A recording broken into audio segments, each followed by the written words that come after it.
दिने सुदामा श्रीकृष्ण को पचारि प्रभु संपर्क क्या कहुए।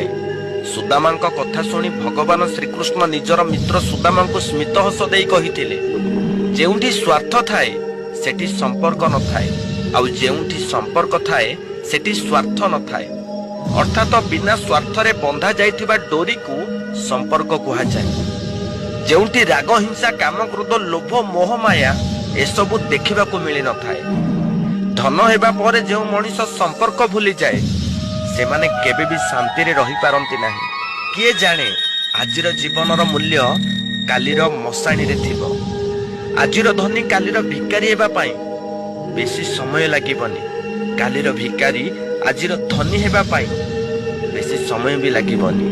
ए जीवन रे छंद कपट करिकी केते दिन आमे बंचिबा। जहा आनीचे ताहा ए मर्त्यपुर रे फकीबा। जहा नेकी जीवा ता भगवान को पुरे आनंद रे भोगिबा।